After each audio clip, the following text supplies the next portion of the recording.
Tunay na kung dakila ka aming Panginoong Diyos. Mula noon hanggang ngayon, Panginoon. Pag-ibig ko hindi nagbabago, Panginoon. Na kahit na kaming iyong mga lingkod, nagpapabago pa ako ng aming puso, Panginoon, tungkol sa iyo. But you remain faithful, Panginoon. Lord, maraming salamat, Panginoon. Dakilang pag-ibig mo, Panginoon. Lord, sino kami, Panginoon, sa iyong harapan sa umagang ito, Panginoon? Mabigyan mo ng dakilang pagtingin, Panginoon. Maraming salamat, Panginoon, for bringing us, Panginoon, once again into worship. Yes, Lord, in our busy life, Panginoon, there's one thing that we are lacking, Panginoon. And that is to find peace with you and your Because of our busyness, Panginoon, we tend to forget that there's a calmness in you. We tend to forget that there's a comfort in you, Panginoon. Lord, we are a very busy person, Panginoon. I'm sorry, Panginoon, because most of the time, those busyness, Panginoon, doesn't include you in our lives. That is why this morning, Panginoon, we are bowing down to you, Panginoon. We are asking forgiveness, Panginoon. We forget you, Panginoon. We neglect your word. Tawad, Panginoon. Maraming salamat dahil tinatagpo mo kami sa umagang ito. At naisan namin, Panginoon, na tuluyan kayong handugan ng aming pagpupuri mula sa aming mga puso, Panginoon. Kaya, Panginoon, alinisin mo, Panginoon, minsan pa ang aming mga puso, Panginoon. Kung kinakailangan durugin mo ito, Panginoon, gawin mo, Panginoon. Nang sa ganong, Panginoon, malaya kami mga pagpuri sa iyo, Panginoon. Lord, anumang pagmamataas, meron sa amin, Panginoon, alisin mo, Panginoon. Bumabalot sa aming puso, Panginoon, upang hindi ka masilayan sa umaga nito. Lord, hinihingi namin ito ng tawad sa iyo, Panginoon, at tumilos ka, Panginoon, sa lugar ito, God. Powder our hearts, Panginoon. Lumugin mo, Panginoon. We welcome you in this place, Panginoon. Sabihin ng aming Panginoon, pag-welcome sa inyo, God. Ang aming pagtanggap, Panginoon, muli ang iyong pagpapatawad at pagpapalinis sa aming mga puso. Na magmula sa mga sandaling ito, Panginoon, ng mga aming sabihin, gawin, isipin, Panginoon, patungkol sa iyo, Panginoon. Kaya alam namin at sigurado kami, hindi makakarating sa iyo. Because once again, Panginoon, you made us righteous in your presence, O your God, by your grace and your love. That is why this morning, Panginoon, there will be no more barrier, Panginoon. When we say praises to you, Panginoon, when we open our mouth and say hallelujah, there will be no more hindrances, Panginoon. Maraming salamat for releasing us, Panginoon, in worshiping you this morning. At ano man nga po, Panginoon, na iyong sasambitin sa umagang ito, Lord, let this word penetrate in the deepest part of our heart, Panginoon.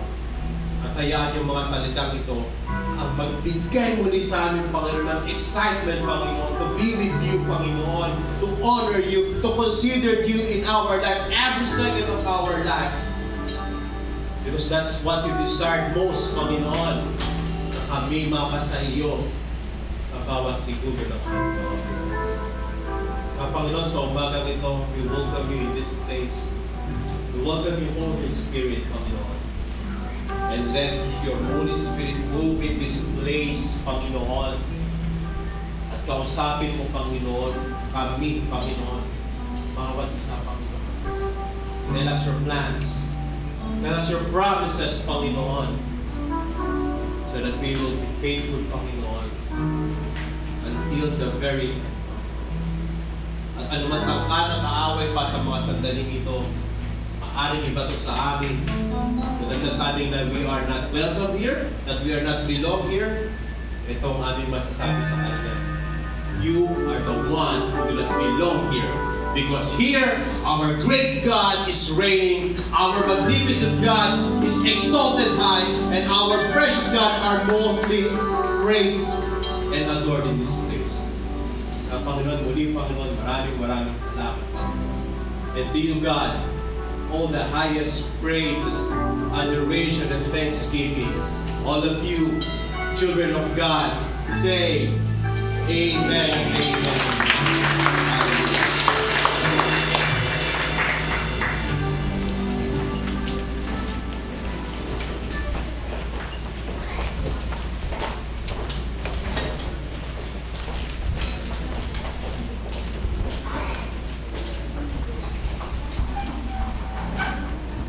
Magandang umaga mga kapatid. Magandang umaga. Morning.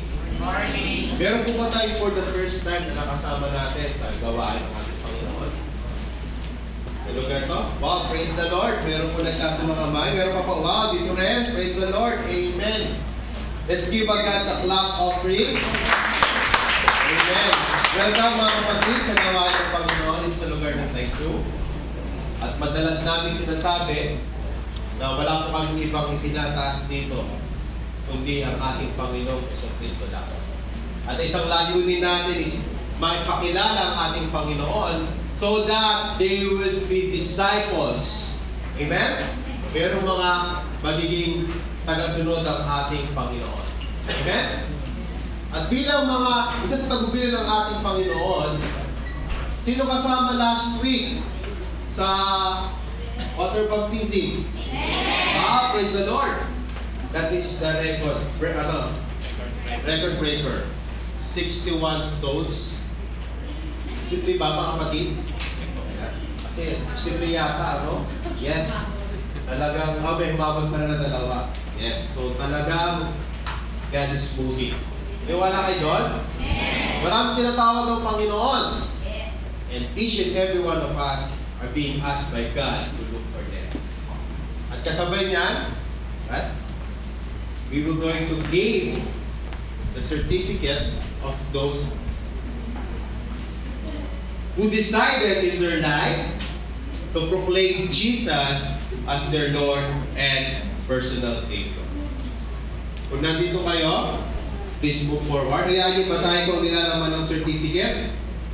Certificate of water baptism. This certificate certifies that was baptized in the name of the Father and of the Son and of the Holy Spirit on the 31st of July in the year of our Lord 2016 at Siding Beach, Chunan District, Miauli, Taiwan.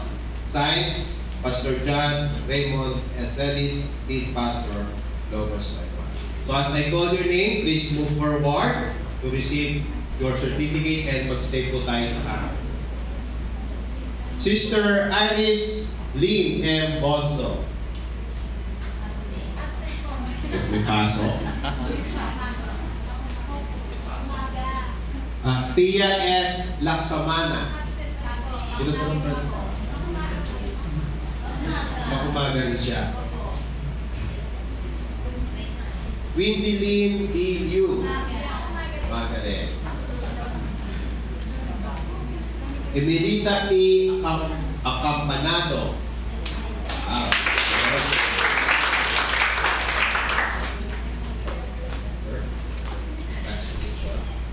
Ilan po tayo si Santa?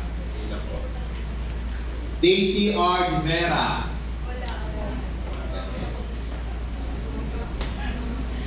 Shirley B. Abanyo. Wow.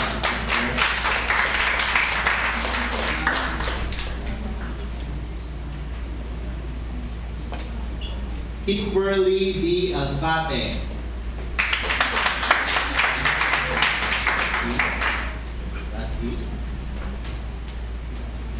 Harrison A. Aquino.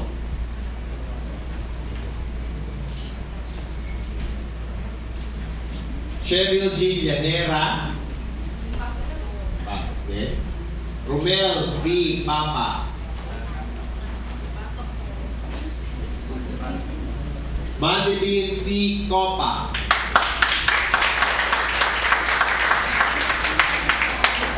This is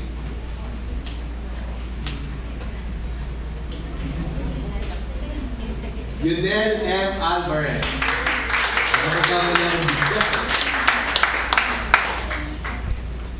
Right?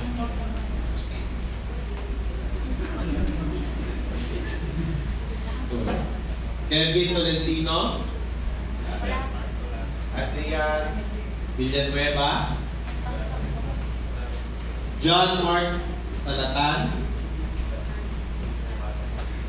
Lizelle A. Liquid. Ano ba yung bigas nyo ng sis? Sheila May Cinco. Sis.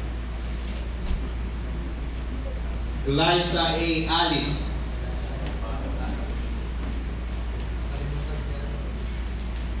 Raymond V. Aniceto. Madeline Palabasan. May pasok daw itong mga kabero. Sabihin natin kanilang pangalan. Baka nanonood sila sa live. Sabihin natin pag-bit yung pangalan nila, no? Adrian B. Sobreo. Geraldine Pagatpa. And Regine T. Sangala. Amen. Let's give a God a clap of praise. Sa ating mga kapatid na nag-declare ng kanilang parang hindi ba kayo napag-aralan ninyo, no? It's a wedding, no? With the Lord. Na you publicly display your faith sa ating Panginoon. So, as a reminder ng mga kapatid, so, eto mga papel lang yan, mga kapatid. It will not save you. It will not, it doesn't have a magical na pagkadating ng Lord, meron po ako baka pwede na ako pumasok. Hindi po. So it will be just a paper if you're not going to live kung ano ang iyong natutunan, kung ano yung dineclare nyo on this day. So this paper will be a reminder para yung pa-cherish ba yung inyong pag-decide kay Lord. Kasi marami mga Kristiyano na matagal ng Christian, pero naboborengan. Nabobore sila or parang corny sa kanila yung water baptism. But if you are truly a Christian and understand the Word of God, you will undergo the water baptism. As yun nga, napag-aralan nila, ito ba mga kapatid? So it is not an option pagpapa-water baptize. So it should be done because it is itinalaga ng ating Panginoon bilang kanyang mga disciples and ang kasunod, we should undergo. Kaya mga kapatid, every day in your life, pamuhay nyo that you are a new born Christian bagong pagkatapos ng mga kapatid. So that hindi mawala yung joy of salvation. Napakasarap mga kapatid. So, in that case, let's all extend our hands sa kanila and let's pray for them. Diyos ang maraming mga pagriyan sa lahat, Lord. Maraming salamat for giving us these sisters, Panginoon, and brothers. That truly that we are encouraged, Panginoon, to move, Panginoon, with your faith, Panginoon. Because seeing them, Panginoon, declaring you as their Lord and personal Savior, publicly, Panginoon, there is a big task, Panginoon. Hindi po ito biro-biro dahil, Panginoon, maraming nakakita, Panginoon, na kami sa inyo na, Panginoon. At alam po namin, Panginoon, na nalungkot ang kalaban, Panginoon, dahil sa kanilang mga buhay, nagtagumpay ka, Panginoon. At gagawa ang kalaban ng mga paraanan upang sa kanilang new testimony sa kanilang mga points masira, Panginoon. Kaya we pray, Panginoon, na patnubayan mo, Panginoon, ang iyong mga As they declare, Panginoon, that they are with you, Panginoon, mas titindi, Panginoon, yung link mo, Panginoon, yung pag-aalaga mo sa kanila, Panginoon. Kaya, Panginoon, provide all their needs, Panginoon, knowledge, wisdom, health, Panginoon, financial, Panginoon. As they decided to walk in your path, Panginoon, dear God, Lord, ikaw nga po mag-reveal, Panginoon, sa kanilang mga buhay kung anong pakabalak mong gawin, Panginoon, sa kanila, dear God. As they desire to serve you more, Panginoon, give them talents, Panginoon. As they desire to honor you more, Lord, give them resources, Panginoon. As they desire, Panginoon, to proclaim your name in their life, Panginoon, give them the courage, Panginoon, give them the strength, Panginoon, so that they can surpass everyday trials na mangyayari sa kanilang mga buhay. Lord, being with you, Panginoon, alam po namin, Panginoon, that once we are in this earth, Panginoon, it will not be a walk in the park, Panginoon. But understanding and relying your grace, Panginoon, you gave us confidence and a faith, Panginoon. As when we meet you, Panginoon, we will finish this race, Panginoon. And when we see you, Panginoon, magagalak po kayo, Panginoon, sa aming mga pwede mo magalang. Panginoon, maraming salamat sa kanilang mga buhay. At gawin mo, Panginoon, ang kanilang mga buhay. Sa channel of blessing, Panginoon. Sa kanilang mga buhay, Panginoon, many people will also know you are truly God that save and change and transform. Maraming salamat, Panginoon. At muli, Panginoon, sa ilaban po ang lahat. At po sa mga salamat. In Jesus' mighty name, we pray. Amen. Again, salamat mga kapatid.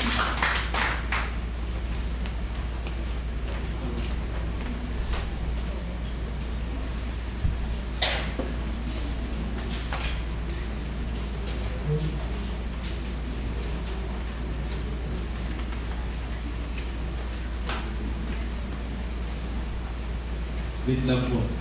Kinakabahan ako.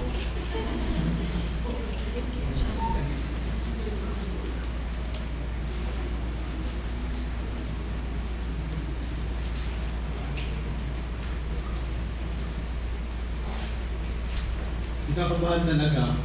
Hindi naman ako. Ayun, shit ko na rin. Amen. Praise the Lord. Sino na mga papa dito? Papa talaga yun. Mga tatay. Ayan.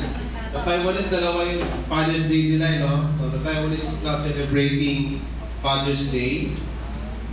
Yeah, obviously because it is August 8, Papa. So Father's Day ngayon sa mga Taiwanese. Nasa dalawa ang Father's Day nila dito. Actually, dalawa lahat sa Taiwan, no? Dalawa rin Valentine's Day nila, no? Kasi iba yung calendario nila. Anyway, sa lahat ng mga ama, wala rin sa Taiwan, Happy Father's Day. Papa ba kayo? Bukas pa pala, no? Pachi pa lang pala ngayon. Anyway. Meron po akong katanungan sa inyo mga kapatid. Sa ating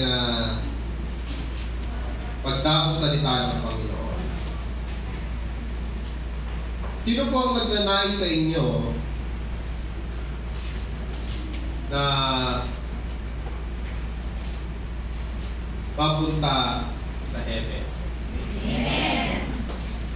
Pray ako, sana pagtanong ko, amen lahat ang sumagot. Ano po? And tunay naman nga po na lalo na anak ng Diyos, lahat tayo is nagdi-desire na mapunta sa kalangitan ng Diyos. Amen po? Dahil alam natin sa kalangitan ng Diyos, wow, sabi nga, heaven. Pag nasa langit ka na ng heaven, no? Paano niyo explain yung heaven habang nandito kayo sa langit? Ano po?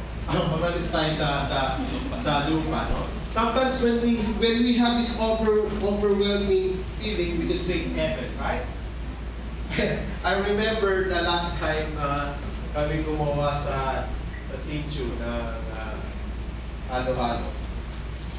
May isang kapatiran doon. Talagang love na love niya pa talaga. Love na love niya pala talaga yung halo-halo. So, kanya-kanya kami gawa ng halo-halo. Habang gumagawa siya ng kanyang halo-halo, ay grabe yung ngiti sa kanyang mga mukha. Hindi maalis. And then, yung unang-unang subo niya, yung halo-halo niya. heaven. So being with heaven, mga kapatid, na-impart sa atin na kapag tayo nasa kalangitan na, wow, napaka-ganda sa langit. Diba? Iba nga meron ng kanta, di ba? Sabi, sa langit, walang pangit. Walang beer.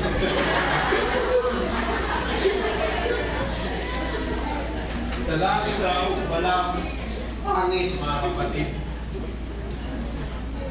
Kaya karamihan ngayon sa mga tao naghahangad na mapunta sa langit. Tama? Karamihan sa mga tao, they're finding ways how to get to heaven. If you will go with the Old Testament, they try to do what? Nga, naalala nyo? Yung narinig ko. May nagsalita. Sabi daw, gumawa ng tower, no? Sabi ng mga gawa tayo ng tower para marating tayo sa langit. Story ni Babel. Diba? And you know yung nangyari sa istorya. Ano po, mga kapatid? So, people are trying to go to heaven because of the inclination that there's, once you reach heaven, tapos na ang lahat ng pag-uusap. Sino ba naman ang kaya yung brother niya? In heaven, I will be now in my perfect body. Kahit ang dami kong kainin cakes and sugar, okay lang. Hindi ko na kailangan i-watch ang calories taken. Hindi ko na kailangan magtakbo ng magtakbo. Bakit ka tumatakbo? Kasi malakas ako kumain, brother eh. Para ma-compensate yung aking kinakain. Ano po?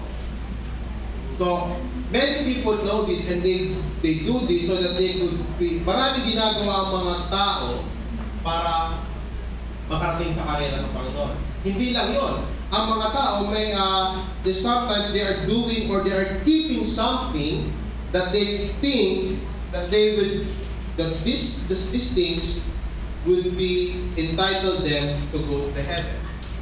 Para ang tingin nila, if they want to go to heaven, they need to buy a ticket. Right? But before we go to a movie house, we need to buy a ticket. Before we go to amusement park, we need to buy a ticket. We tend to have a token para maisip natin na tayo pwede nang pumasok sa mga lugar na yun. So they give something, do something that they could think that they could enter to the kingdom of God. In others, or sometimes they keep treasures that they think will be enough so that they could enter the kingdom of God. Pero sila mga pinangahawakan sa kanilang mga buhay, na-justify nila na ito ay sapat na upang makapasok sa karera ng Diyos. Ikaw ba kapatid? Ano na yung naipon mo, na tingin mo na magiging karapat dapat para masabi natin na meron ka ng treasure that will lead to the kingdom of God. A treasure that leads to a kingdom of God. Meron ba nito, Brother Eric? Alamin natin, tuturo sa atin ng Panginoon yan ngayong umaga.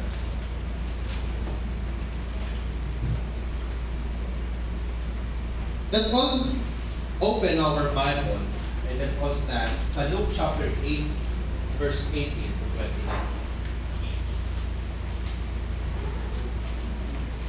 Ay kung lahat ay tumayo, bilang pagpiligalan sa salita ng Panginoon.